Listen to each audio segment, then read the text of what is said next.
हाल ही में आपने सुना होगा भारतीय सेना ने एक नई योजना निकाली है जिसका नाम है अग्निपथ योजना। इस वीडियो में हम समझेंगे कि ये योजना है क्या और इसके दोनों तरफ के परिणाम को जानने की कोशिश करेंगे। मंगलवार जून 14 को भारतीय सेना ने अग्निपथ नाम की एक योजना निकाली। इस योजना को मैं शॉर्ट सर्विस तो नहीं कह सकता, इसको आप ऐसा समझो कि ये एक तरीके का कॉन्ट्रैक्ट एम्प्लॉयमेंट है जो 4 साल तक का है, जिसके बाद कई सारे लोगों को सर्विस छोड़नी पड़ेगी और शायद कुछ लोगों को रख भी ले। ऐसा कहा गया है कि 25% लोग कंटिन्यू करेंगे अगले 15 साल तक परमानेंट कमीशन के अंतर्गत। इस योजना का जो मेन पॉइंट है वो ये है कि हर साल भारत में 40 से 50 हज़ार लोगों की भर्ती होगी सेना में, जिससे एक तरफ देश में बेरोजगारी कम होगी और साथ ही भारत की सेना में लोगों की कमी नहीं रहेगी। अगर आप देखें, जब कोई इंसान फौज में भर्ती होता है उसका मेन रीज़न ये होता है कि वो किसी तरह एक अच्छी लंबी नौकरी करके उस नौकरी से जुड़े फ़ायदे जैसे कि पेंशन, हेल्थ केयर और भी इत्यादि सुविधाएं आसानी से प्राप्त कर सके। तो ये होता है किसी भी सरकारी नौकरी को पाने का मेन गोल।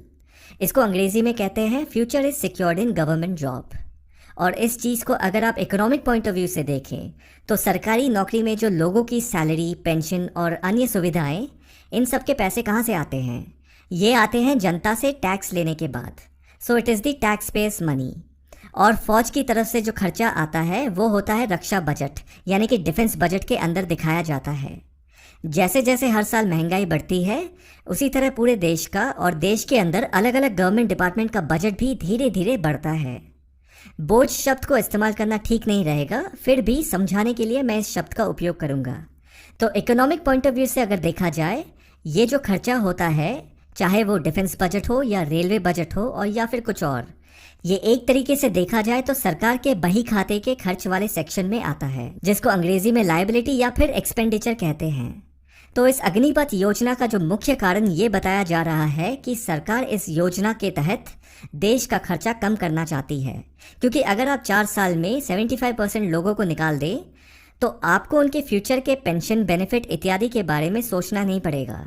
सरकार का बहुत सा खर्च बच जाता है और इसके साथ साथ भारतीय सरकार सेना के जवानों की संख्या को बराबर बनाकर रखना चाहती है। तो अगर आप देखें, ये हो गई एक तीर से दो निशाने वाली बात।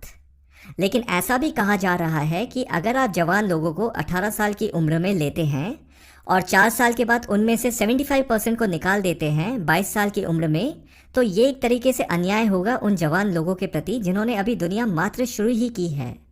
तो अगर आप देखें, ये भी सही बात है। और अगर इस चीज़ को आप थोड़ी सी चेष्टा करके पॉजिटिव साइड से देखें तो हमारे देश के 18 से 22 साल के युवाओं को जब मिलिट्री ट्रेनिंग मिलेगी और साथ में 30,000 तनख्वाह, इससे उनकी फिजिकल और मेंटल ग्रोथ होगी एकदम एनडीए वाले युवाओं की तरह, और ये उनके जीवन के महत्वपूर्ण समय को समझने में काफ़ी मददगार साबित होगी। क्योंकि दुनिया में ऐसे कई सारे देश हैं जिसमें कंपलसरी मिलिट्री सर्विस का कॉन्सेप्ट है, जो कि अनिवार्य है, मैंडेटरी है। तो ये जो अग्निपथ योजना है भारत की, इसे भी आप उसी कंपलसरी मिलिट्री सर्विस के साथ जोड़कर देख सकते हैं। लेकिन फ़र्क ये होगा कि भारत में ये योजना कंपलसरी नहीं है, ये एक वॉलंटरी रूप में, जो कि भारत एक डेमोक्रेसी है, तो इसे वॉलंटरी रूप में एक योजना के तहत देश के सामने रखा गया है।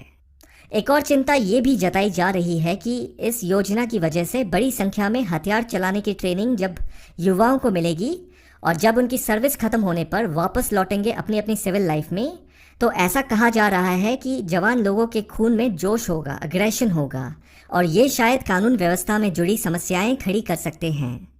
तो ऐसे कई सारे छोटे बड़े एडवांटेजेस और डिसएडवांटेजेस बताए जा रहे हैं। लेकिन अब सबसे बड़ा सवाल ये आता है कि आखिरकार सरकार को ऐसी योजना क्यों निकालनी पड़ी? क्योंकि भारत की फ़ौज की संख्या दुनिया में दूसरे नंबर पर आती है, चीन के बाद। तो ऐसा भी मानना है कि भारत और चीन के बीच अभी जैसे हालात चल रहे हैं, इसे देखते हुए ऐसा अनुमान लगाया जा रहा है कि लड़ाई कभी भी छिड़ सकती है। अगर ऐसा कुछ हुआ तो भारतीय फ़ौज को बड़ी संख्या में लोगों की ज़रूरत होगी। तो इस भविष्य की चिंता को सोचते समझते हुए भारतीय सरकार ने इस प्रकार की योजना निकाली। तो ये थी अग्निपथ योजना। अभी के लिए इतना ही, मिलते हैं अगले वीडियो में।